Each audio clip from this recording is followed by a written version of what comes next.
Howdy folks, here I am in Minsk, Belarus. I'm outside of my local Yevropt. This is like kind of a medium-sized supermarket. You usually get like your neighborhood ones, like maybe 3 aisles. This kind of mid-sized, maybe 8 aisles. Then you get like your monster ones that are like maybe 15, 20 aisles. So I'll take you in, I'm just gonna buy a couple of things. I'll take you in, show you some prices, just give you the vibe of it. So what you always have when you enter Belarusian supermarkets are lockers. So you can put stuff that you don't want to take inside in there, take your key, and inwards you go. So these are, you can see most of these don't have keys, so people are using them. These are outside every single supermarket in Belarus. All right. As I say, pay diom. Got some, so just the exchange rates. This is obviously 7 rubles. Exchange rate's about 3.2 to 1 US dollars. This is around 230 US dollars, something like that, right? All right, Yevropt has this weird special on bananas all the time. I don't know why, but it's only about $1.30 bananas. I think they're from Ecuador, from memory. Can we see that? Ecuador it is. So I don't actually buy bananas here. I'm more of a believer of buying, you know, what's made locally and what's plentiful locally. All right, some nuts. So your basic peanuts are like they're about $4. So it's a bit glary here, just messing up the light a bit. Pistachios there. What's that? $15. A few different those walnuts, only about $9 a kilo. Per kilo, of course. Various kind of sultanas are there. My English vocabulary is shrinking, I tell you what, but these are only $2 for what are they called? A Zoom in Russian? I can't remember what they're called. Anyway, you know what they are. All right, let's see some fresh stuff here. Broccoli is pretty expensive, $4. I don't know where that would come from, but sweet potato as well, around $3. Carrots around 60 cents. Let's give you a bit of a sense of what's going on. Celery there per kilo, not per bunch, it's per kilo. Around $3. Apples are usually between kind of 4 to 6 rubles, depending. So you got kind of $1.30 for a kilo apples. Obviously imported as well. Not sure where they come from. I think the Caucasus a little bit. Onions around kind of 60 cents per kilo as well. Kapusta, cabbage around 70 cents.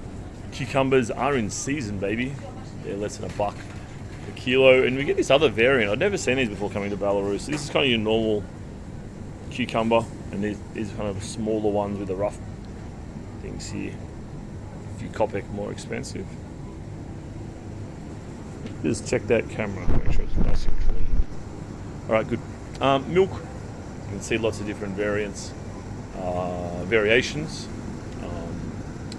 They're around 60 cents a litre, roughly 60 cents a litre.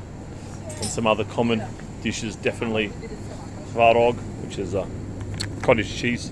That works out around $3 a kilo, really cheap. Because Belarus is about dairy, yeah? Belarus is a dairy haven.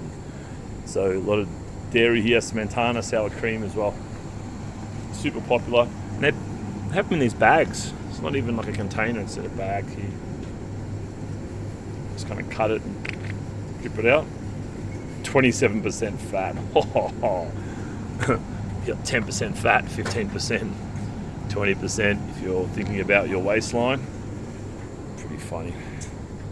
One of my personal favourites are sirok. Sirok. Which I like. It's almost like a cheesecake, to be honest. It's almost like a cheesecake. Little mini cheesecake bar. And you can see it's like 23 cents, something to this effect. Super, super cheap. All right, let's look at a few processed meats. Your basic hams, kind of $6 a kilo roughly for hams, depending on the quality, obviously. So what you do get a lot of in Belarus are these kind of kolbasa and variants, so just kind of different sausages, salamis and so forth. You can see anywhere from kind of, they're more expensive, 30 rubles. Kind of 9, 10 kilos there, all the way down. This one's only about $6. Lots of options, man, and more kind of spammy stuff here, mortadella, etc.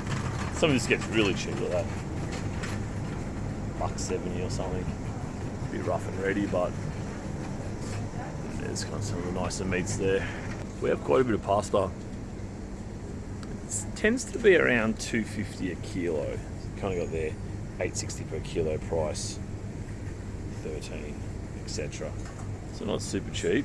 And of course we have the local grain, which is of course buckwheat or grechka, which is around not even $1 a kilo. And this really goes a long way. Like, I wouldn't even eat 100 grams in a serving as a part of a meal. It's quite tasty. I like it a lot. So what I reckon is really cool here is that the frozen veggies, you have the choice of getting them as you wish, as you want, the variety you want, the quantity you want. So I see broccoli here is $2.50 or so a kilo. Klubnika, strawberries, just under $3 per kilo there as well. Mixed veggies, not even $2. They're pretty peasanty. Cabbage, not even $2. Looking a bit rough there. Sometimes they can be a bit rough and been sitting there a while. They just put the new ones on top and then the shitty ones stay at the bottom. Some mushies as well, mushrooms.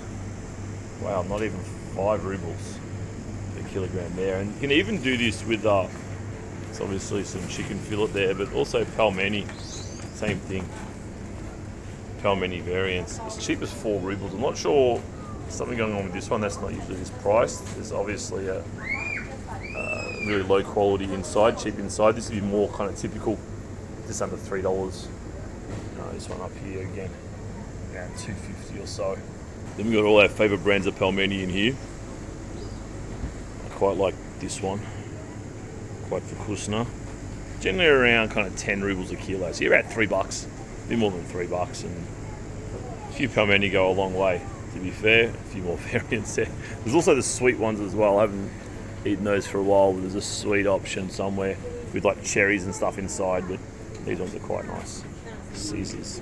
There's only a little bit of steak here. Typically steak will be between kind of 20 and 40 rubles. 40 is really quite getting up there. You can see top side there. They're just literally just blends of the English names, but usually 20 to 40. So around kind of 6 to 7 to kind of $13, $14 per kilo, the pre-packaged steaks. Eggs, there's a whole lot of different kind of qualities of eggs and so forth. Generally looking around kind of $1.10, $1.20 for 10. Something lots of 10 pieces, not 12. All right, so these are very common here in Belarus, or Alyonka. There you go, very familiar. St. Petersburg manufactured brand there, created in the Soviet era, I think in the 1960s. I went to the Alyonka shop in Yekaterinburg, Russia. But anyway, again, this is per kilo, right? So you just get what you want. A lot of this is just halva. A lot of this stuff's just halva, just like a sunflower seed, sugary kind of treat, if you will. So you can see it's all around kind of 15, 20 per kilo. Rubles, obviously. Then at the end, you can get them all together and type in which product it is. There we go.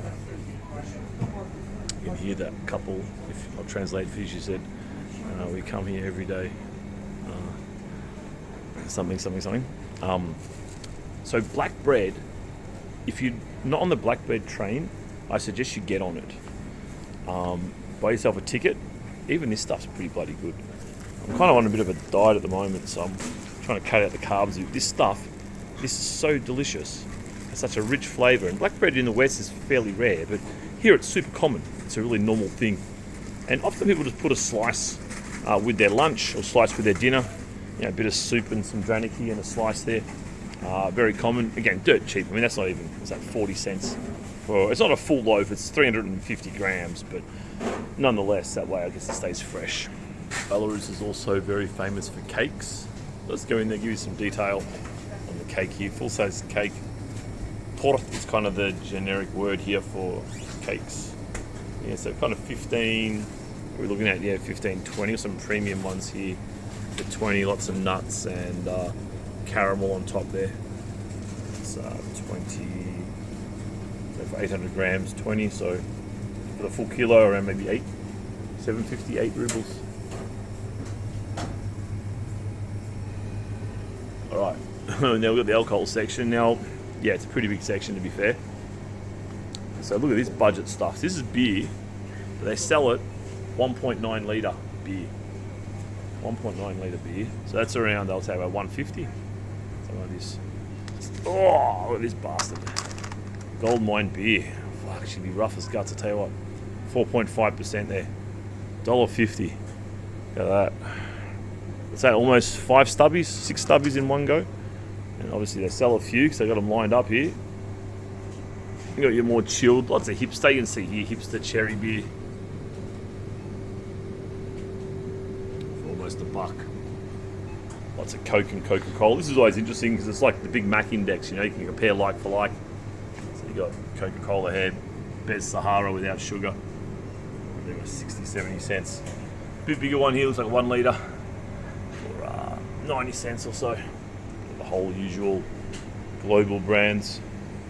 Pepsi, 7-Up, Fanta, blah, blah, blah, blah, blah. But Piva would be around, there's some kind of local brands. Hoegaarden, Stella Artois, almost $1 each. And of course, we have, it could be water, but no, it's vodka. You can see here, look, that's a ½ litre bottle, pretty typical price. I don't know anything about vodka, I don't drink it at all. But you can see they're all around kind of 11 rubles. So they're $3.50. It's around $7 for a litre of vodka. Drink it at your own risk. And energy drinks are a bit of a staple in this part of the world. I'm not sure if there's any global. Oh, there you go, there's a Red Bull. So Red Bull's kind of, just for a small one, almost $2. But you can get like your local brands for 80 cents for a big one too. It's like 500 mils, I think. It's a pretty popular apple flavour. Again, Jaguar only kind of 80 cents, 70 cents for an energy drink, and these things are concerningly popular in this part of the world. All right, before I go, I just thought I'd show you the number of self-checkouts. There's probably around 20 of them, and only a couple of aisles down there for the people with cash. And look, I use the self-checkouts just because I don't want to wait half an hour in the aisle, in the queue, sorry, the checkout up there. And even this old lady here, she's getting into it. It's just kind of become normal now in supermarkets. The vast majority of people use these checkout things, which, you know, it was supposed to be for wealthier countries that have very high labour costs. But then here, where the labour costs aren't so high, like before tax, it'd be around maybe $4 an hour for that kind of a job, pre-tax. But here, they're really, really popular. And look, they're efficient, and I guess they're kind of sneaky. They make them efficient, right? Because if you could just queue up in a similar way and have someone do it for you, well, then you take that option, wouldn't you? But anyway, outsourced, mate. I'm now a checkout chick, my own checkout chick every day at Yevra-Opt. Check out my own groceries. But I don't mind too much, to be honest. I don't really care either way. I mean, I like the idea of someone having a job, but then, of course, this is how an economy grows, mate. You know what I mean? You improve technology so someone doesn't need that job, they get another job, and then you're making more shit. Right? I mean, that's how economies grow, right? If we did this whole, someone's going to lose their job, don't change technology, we'd all be living in caves still, mate, and cropping our own fucking potatoes. So that's the reality of it. But anyway, obviously people get dislocated from work. You want to try and help them transition into other kind of jobs of an equal value, ideally. But although in saying that, it really is just outsourcing the labour to us. They're kind of sneaky, aren't they? They're outsourcing the labour. I'm not sure if they make the groceries any cheaper for having us pack our own shit. But anyway, there you have it, folks. There's some prices here in Belarus. You'll see me here just crossing the road. And mate, the pedestrian crossings here are respected. They are respected. You can just walk. You're good. All right, there's another one there. So pretty much, look, every second metro has this kind of thing. You can see here there's another one there, Almi, similar size. Back down towards, that's Titan. There's another one down there, Santa. And then right down the end there's Pro Store, which is like this mammoth. Fuck, mate, it's like oh man. It's the size of a football field. Probably bigger, actually. So anyway, hope you enjoyed a little bit of a grocery shop today. I got some basic essentials. See you later.